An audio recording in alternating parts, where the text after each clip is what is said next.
Hi, welcome to Comic Talk. I'm Joshua. And I'm Drew. And this week we are talking about Black Science by Rick Remender, Mateo Scalera, and Dean White.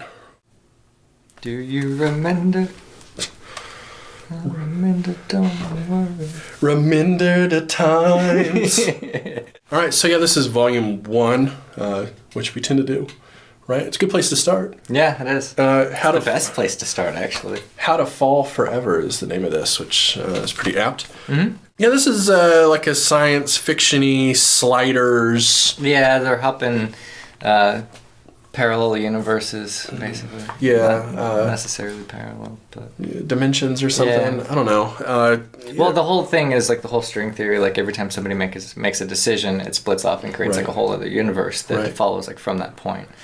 So logically, you end up getting some really weird shit, because of decisions that were made for fucking ever ago, and like where they end up because of the plot device, which we will get to, is highly affected by that. Right. And this definitely reminds. This is like the comic book attempt at Sliders and Stargate and shitloads of other things that have Fargate.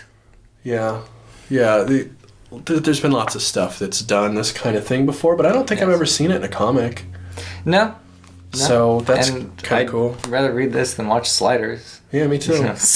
Yeah. So let's start out like we usually do for the people who can't stand to watch videos that are longer than 2.5 minutes. What'd you think of it? I enjoyed it. I think if I had read it at a certain point in my life, it would have been like my shit. Yeah. Being several years past that point, it was kind of like almost a nostalgic for maybe that time sort of experience, and it played into that greatly. So based on that, I found it pretty enjoyable. I did too. Yeah.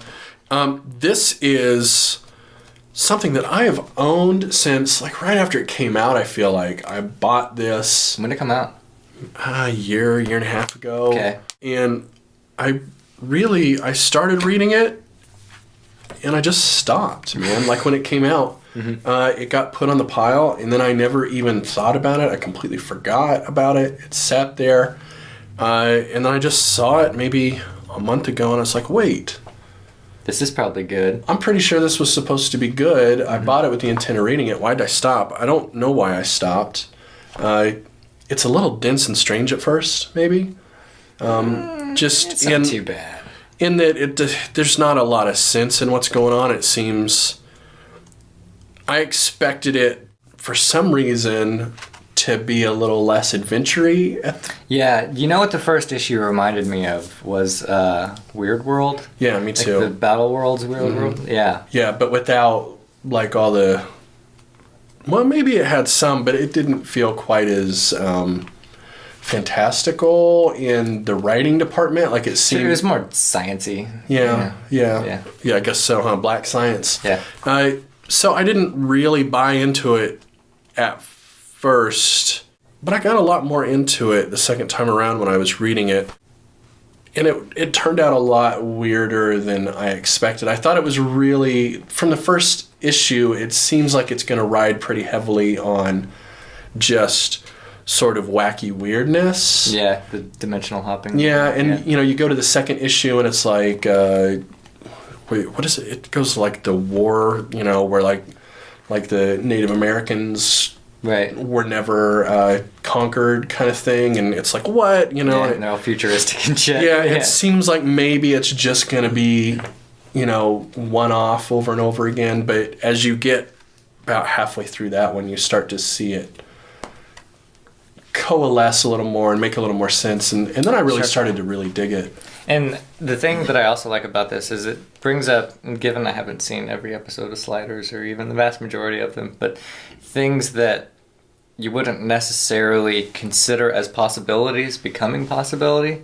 One instance, spoilers from this point on, is when like otherworldly parents came and were like, look, you're gonna fucking kill your kids, like just let us take them because like this is gonna happen. We've been dealing with this for a while already. Right, yeah. And like again, when you're in this sort of setting, that's something that you wouldn't even consider happening, but is a definite possibility. Like somebody coming and being like, I know what you're gonna do, and you're gonna fucking ruin everything. Right. You know. But then, like, do you trust that person? Like, Oh, you know what else this reminded me of? You might laugh at this, but Rick and Morty. yeah, I could see Yeah, that. it's like a really serious fucking Rick and Morty with take out all the jokes. We're gonna die, Morty. You know, Every one of us. Yeah, yeah, you know, and they're always hopping around from different dimensions. There's lots of different Rick and Mortys running around. Yeah. You know, but they're kind of like Rick and Morty Prime, like the best version. Right. Whereas this is like, what if Rick and Morty was about like one of those shitty Rick and Mortys you see that really don't have their shit together, even worse. You know what I mean? Right, And then right. it was like a real straight take on it. And that's kind of what this feels like to me. By the time I was to the end, I was like, oh, Jesus. Like, you know, like I was really getting vibes like that. Because that comes back to where like the first issue or two, you don't quite see what's going on yet. Like, I really didn't understand that like those weird frog people were really just another version of like humanity. You know what I mean? And like they just happened the first time to jump to a pretty distant version, right? So when they start coming, like after that, they kind of start coming back to ones that are closer in some ways, you know? And so then it starts to dawn on you. And really when it all came together for me was about 2/3 of the way through, when he comes across like the weird other version of himself that's like a weird like alien looking thing, but it's clearly still got the same shit going on, like it's building the thing that he's building and it's clearly like him. Right. At that point I really felt like what I had read up to that point kind of clicked together and made it a lot better, but I had to get most of the way through it before what I read before I ended up liking, you know what I mean? Yeah, I could see that. That one I was kind of predicting, so it wasn't quite as weighty maybe for me as it was for you. But overall, I mean, I enjoyed it like from the first issue. Like I really enjoyed the Weird World thing, you know? So something else that's giving me that vibes, hell yeah, dude, I'm on board. Sure. Overall, I feel like there's a lot of things in here that has been touched on by a lot of other media, but he's surprisingly fresh on his take of these concepts. Like they're not even tropes necessarily. I don't want to go and say that he's using a bunch of tropes because he's really kind of not, which is what makes it so fresh, I think. Is he put a lot of thought into this. He's completely sidestepped a lot of the things that you would expect to happen and kind of going a lot of weird other directions with it. Oh, yeah, and leaving questions about what the hell's going on carefully, like, throughout the story. Like, why does everything die so easy? Yeah. You know, another dude comes and says, you know, the shit isn't even real. Like, what the fuck does he mean by that? Right. You know? So, yeah, I'm seeing a lot of seeds planted for excellent long-term storytelling. And so, again, being a fan of the short-term, like, arcs and then the long-term, it's a great book. Yeah, and it fulfills like that adventure itch that I personally have.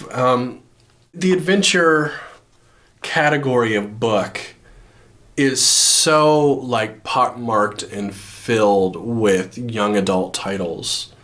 It's rare that you get like an adventure title, like really just characters going on a wacky, wild adventure that isn't sort of just that. Yeah, like some Hanna-Barbera shit. Yeah, that's you know, just kind of below an adult reading level, you know, or really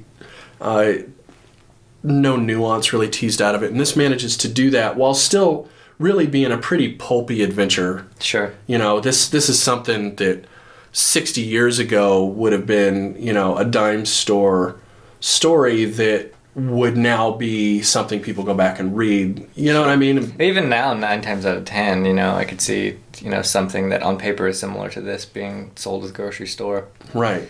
Yeah. Right. Yeah, exactly. But, you know, there's I kind of put it in that realm of pulpy work that sort of punches above its weight class. You know what I mean? Which I always love anytime, you know, somebody takes a genre that before that, I was not a fan of it all, and makes me a fan of it by the end. Like, I'm super into it. And sci-fi, you know, I was getting to the point where it's like, okay, like, I like sci-fi. We've read enough good sci-fi, like, for this alone, that it's like, okay, there's obviously good shit out there. But yeah, just the real, like, adventure, because a lot of the sci-fi that we really get into isn't necessarily adventure-based. Right. Like, Vision, I would say, you know, is not, like, adventurous at all. Descender really isn't even particularly adventurous, even though I mean, it has a big world, places. Yeah. but, you know, adventurous, yeah, no, not necessarily. And this is definitely that. So it's cool to see, you know, the nuance from that opposite side woven together with what you usually hate about things. Right. You know? Right, exactly. And I think that this does it particularly well. I'm not always a huge fan of Remender. So that was one of the things that going into this, I was kind of hit or miss on. I don't always love his work. So, but this one is more of, it's more fun, I think, than some of his other stuff that I've tried to read. It's a fun book. It is fun. But it's also like a lot of terrible shit happens to people. Yeah, it does. So let's talk about the art, because it deserves to be talked about. It's pretty vibrant and intense, right? It's very intense. Intense is probably the most apt adjective that I can think of. I mean, it still has that imagey kind of feel to it, but then also not really. You know, it feels like... How would you describe it? What do you think it's pulling from? Because it's definitely pulling for something... Christ, I don't even know. It's so... The hue and saturation is so heavy, and the coloring especially. Almost like maybe like fan art or something like that, like sci-fi fan art. Yeah, or like the sort of shit that you buy at like a fair, you know, like a geek fair that like nerdy They call them guys. conventions now? There you go. Thank you. I don't know. Geek fair. Geek fair. I like geek fair. That's good, the best, right? yeah. Like the shit that you see people put on their walls, right? Like the very vibrant, like landscapey, otherworld. A lot of This is fucking indoor, you know. yeah, acrylics and shit. Like it's really, I mean, vibrant is like out of control vibrant coloring, which just immediately kind of puts it on a weird, different plane than what I'm used to looking at. Sure. And also the space bit kind of gives a lot of leeway for that like solid black too, which is perfect complement for all the vibrant purples and yellows and shit. Yeah, it's great. Yeah, and it's, I mean, they just go crazy as well with like how everything looks. There's so many crazy ass different aliens and characters. Yeah, and and just the background detail, like I was looking at it as you were thumbing through it, and it's like the care put into every centimeter of these fucking panels is amazing. Yeah, it is. It is similar in a lot of ways, although the artistic style is different. It does remind me a lot of Del Mundo's stuff, especially like Weird World, right? Like it's extremely vibrant and colorful and detailed, but just in a really different style. This is that very thick shellacked acrylic, shiny, you know, It is look gloss. to it. Very high gloss. But it reminds me of that stuff as well. Yeah, and I think the gloss fits it. You know, a lot of the times the gloss will throw me off. You know, like Valiant books do that a lot. It's like, why is this so fucking shiny? Right, Because, right. God damn it, yeah. Yeah. It's like in a jungle or something, and everything looks like it's covered in lip gloss. Jesus Christ. Yeah. Yeah. Yeah, but it serves this really well. It does. Yeah, I think any other sort of finish on it would have been a mistake. Like, can you imagine this book with a matte finish? Yeah, it'd be Just weird. Not as impactful at all. Yeah, it'd be really strange looking. And, you know, let's look. I can't tell you that the paneling really particularly blew me away at any point. I mean, it's cool, and it's not standard-ish, Yeah. but it also standard-ish. Yeah, you know, he kind of moves back and forth, but it never goes crazy. It's pretty straight. Sure. In how it's presented. It's pretty easy to follow. You know. Yeah, I can't remember getting lost reading it or anything. Yeah. So all in all, who should we recommend this to? Well, definitely sci-fi fans. and teetering on sci-fi fans. You know, I could probably give this to a high school kid. Yeah, I think so. Yeah, and it's definitely adventure, Sure. you know. So if you're going into it expecting like really high-minded sci-fi, it's not Frank Herbert kind of stuff. This is definitely more like Isaac Asimov's Foundation kind of thing, where it's a lot of running around and having fun. The characters are kind of exciting. Everything that's happening is fast, right? Yeah. There's a clock ticking all the time, which kind of sets the tone for the book, right? Like there's literally a clock ticking. Yeah, so based on that, it has the pace that you would imagine it does. Yeah, it's very fast paced, but it also does the clever thing where that time is random, right? So there's like Right. one spot where it's like 4 days or some shit. All of a sudden everything slows down and they're like chilling in a Yeah. hotel room, right? Hanging out. There's one time where it's like a long period of time and they're like, fuck. Yeah. We need to get Yeah. out of here now. yeah, that sucks. Yeah. Yeah. But, you know, so it constantly has a pace to it that keeps it moving. It's not super heady. You know, it's just smart enough. Scratching the surface of Yeah. string theory and shit. It's just smart enough to keep somebody who's not an idiot interested in it, right? Any dumber and it would start to be sort of grating, but too much more. completely redefine, I think, the tone of the book. Right. You know. Right. It stays heavily in the adventure genre the entire time. All right, Black Science, Volume 1, Remender, and what is it? Scalera? Scalera and White, Yeah. all three of who probably need mentioned because of how this is put together. Yes, they're good. Other than that, you can always hit this right here. Subscribe to us.